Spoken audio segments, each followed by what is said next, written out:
what I'm on about. That's what I'm on about.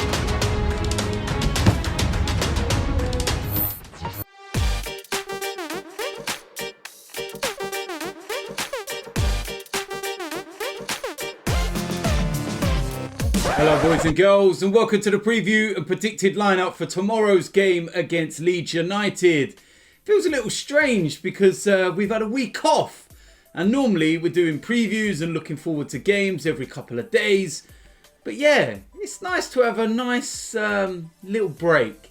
8 days in fact, and I suppose you could look at it one of two ways, that it is nice to have that break, or it's not nice to sit on a defeat for 8 days. If we would have won the game against Aston Villa, we'd probably been sitting there now calm, relaxed and thinking, yep, life is great, everything's good, we can chill.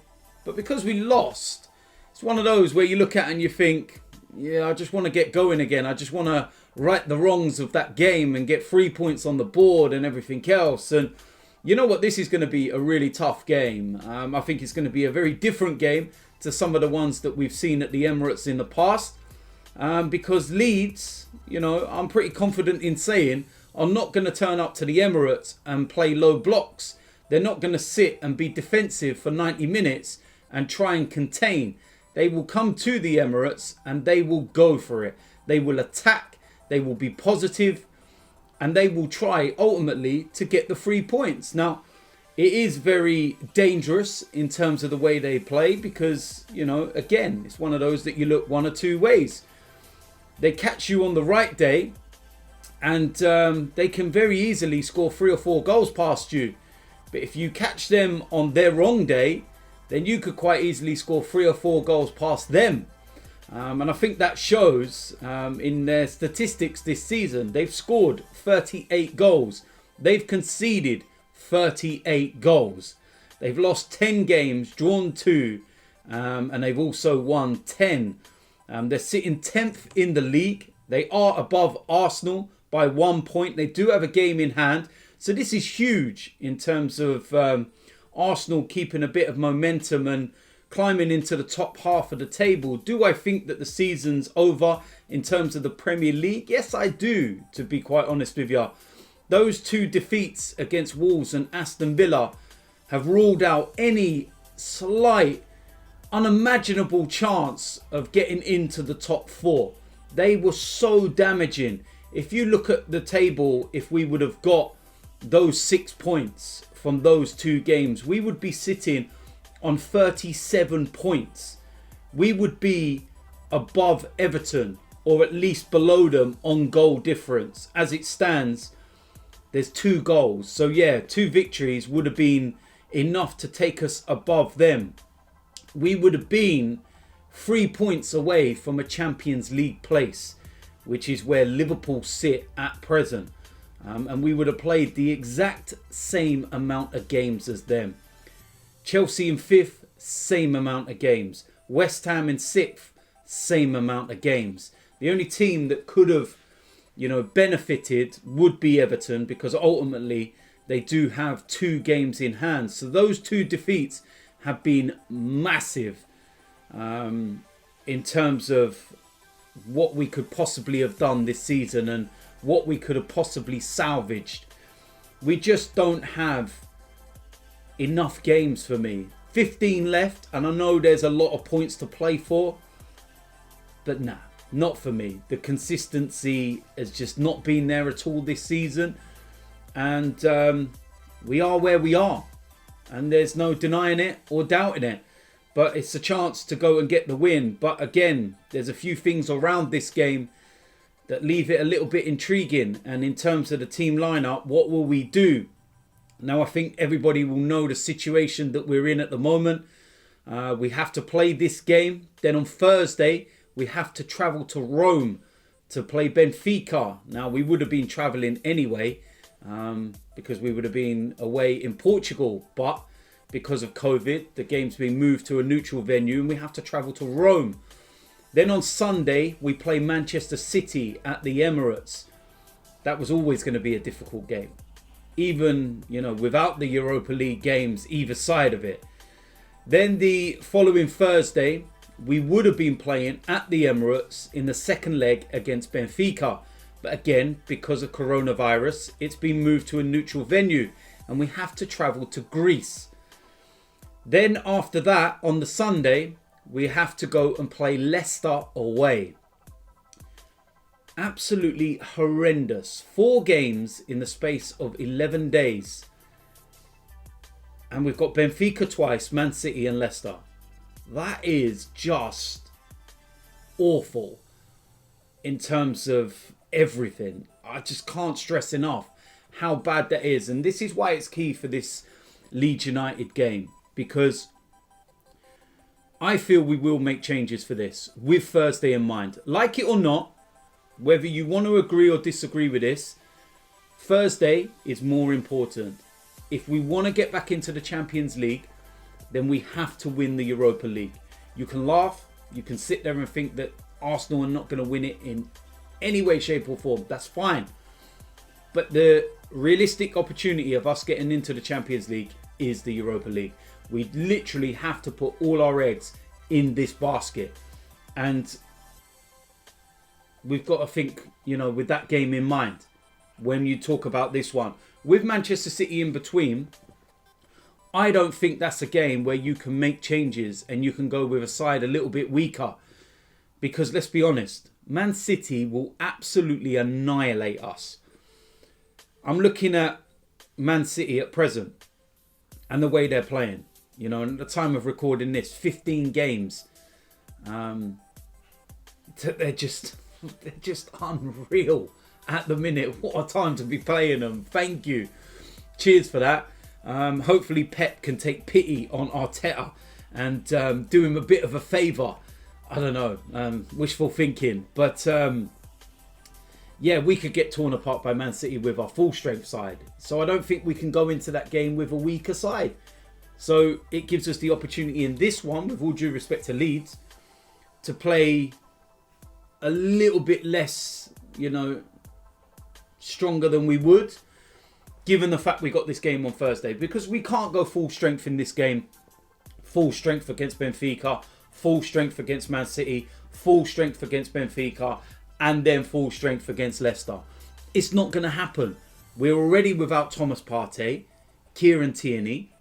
We don't need more players dropping with injuries and everything else. It's just the worst possible time at the moment for all of this to come around. But yeah, team lineup is going to be very, very interesting. And with that said, let's go and get into the starting 11. Starting off in goal, Leno. I think that Matt Ryan was absolutely excellent last time out against Aston Villa. But Leno is our number one. Matt Ryan will know that. You put your best goalkeeper in between the sticks. It's as simple as that. It's not a risk in a sense that, an outfield player. Goalkeepers are predominantly the ones that don't get rotated and changed around. Matt Ryan can probably feel a little unfortunate that we're playing Benfica in the Europa League and it's so important to us, because he may well have got a run out, in that competition. But given the situation, nah. Leno goes in goal. Now in defence, back four. And I feel that the full-back positions take care of themselves. We don't have the likes of Kolasinac, Ainsley Maitland-Niles to call upon because they're not at the club. And of course, Kieran Tierney's out. So I feel that right back will be Hector Bellerin. I think that he's very lucky that Kieran Tierney's out with an injury, because it's meant that he's playing. But he's still not doing anything to justify why he's playing. It's just the fact that we've got no one else to go there, apart from Cedric, but he's covering on the left-hand side. So Hector Bellerin. Right centre-back, I'm going to make a change for this game. David Luiz. I'm going to bring him back from suspension and replace him, over Rob Holding. And I just feel that his long-range passing from defence could be a good outlet for this game. And I also feel that he's not done anything wrong over the last few weeks. And I'm still not going to be blaming him for the Wolves incident. He didn't do anything wrong at all. So that's what I'm going to do. And that's who I'm going to bring in. Alongside him, I'm going to go with Gabriel. And it's good to see him getting minutes back, under his belt now. And yeah, long may it continue, and he can get himself back up to speed and the player he was before, you know, he was struck down with coronavirus. So yeah, that's what I'm going to go with. Now left back, pretty straightforward. It's going to have to be Cedric. Not ideal. Don't mind him covering there 1 or 2 games, but for a whole month, it's not good. It's not ideal, and he's got to cut out what he did against Aston Villa, because that was horrendous in the first minute. There's simply no excusing that. But for this game, yep, Cedric goes as left back. The 2 in the midfield, of course, no Thomas Partey, which is a massive blow. I'm praying that he can heal miraculously before Thursday, but I doubt it. So first of all, I'm going to go with Dani Ceballos to replace him. Recently come back from an injury himself. Looks like he's, you know, really fired up and ready to go. So that's what I'm going to go with. Alongside him, Granit Xhaka, and I feel that he's going to have to be, you know, really on his game and put a big performance in. It'd be interesting to see how he does without Thomas Partey, because over the last few games he's looked really good with Thomas Partey there. But how will he fare with Dani Ceballos? We'll wait and see. Going to move to the attacking 3, and this is where I'm going to make changes. And I feel that needs must. Right hand side, I'm going to go with Reiss Nelson. Wasn't included in the under-23s, which suggests that he will be involved with the first team. Last time out for the under-23s, I watched him and he scored a brilliant goal, brilliant free kick, and he was really, really good. He's too good for that level. One of the players that people were, you know, talking about should have gone on loan as well, like, you know, Ainsley Maitland-Niles, Joe Willock, etc. But he's been kept, and you've got to, you know, look at that and say maybe, you know, Arteta feels that he could be useful over the coming months. I wouldn't risk Saka for this game. I really wouldn't. I think that, you know, we save him for Thursday. That's the bigger game. Reiss has looked good in training, and apparently he's been training really well. So, yeah, I'm going to start Reiss Nelson. In the number 10, Martin Odegaard. And I think this is the game where we can really start to, you know, get him going with his time at Arsenal. 20-25 minute cameo against Aston Villa. Some really good moments in there, and I really want to see some more from him. On the left of the 3, I'm going to go with Gabriel Martinelli. Needs to get a run of games now. Really needs to get minutes under his belt. It's been very stop-start. Come back from a long injury. Then he gets injured, and then he comes back, and then he gets injured. There's been no rhythm at all into, you know, his return, and that's what he will need, rhythm, minutes, and this is a great opportunity. Ultimately, I think Martinelli's going to be a striker at Arsenal, but for this game, I'll put him on that left-hand side.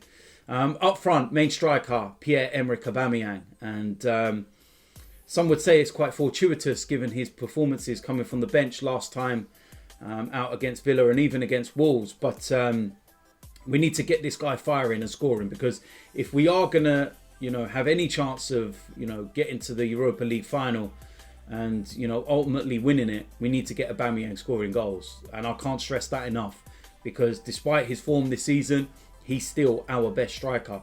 In front of goal, if the ball falls to him, that's the player you want it to fall to, because 9 times out of 10, the ball will end up in the back of the net.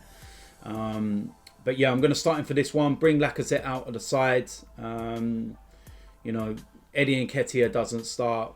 Stop talking about Bellerin, because he's just played for the under-23s and he's not involved in the first team or anything else. So yeah, for me, I'm going to go with Aubameyang. And, you know, some might look at that and switch it. Maybe Aubameyang on the left and Martinelli up front.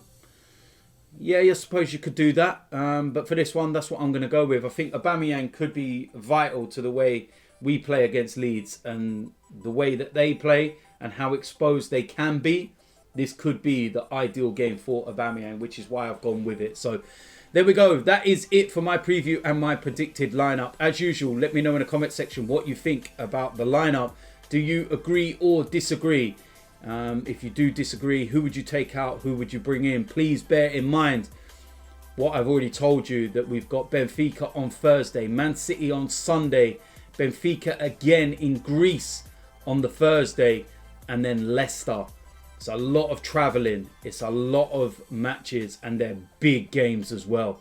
And you can't take any risks in those games. So with all due respect to Leeds, this is the one that I feel we can make a few changes. But we will wait and see. So listen, there we go. That is it. And as usual, let me know. Like I was saying, And also, if you're new around here, hit the subscribe button, smash a like on this video, and I will see you lot soon. I'm out of it.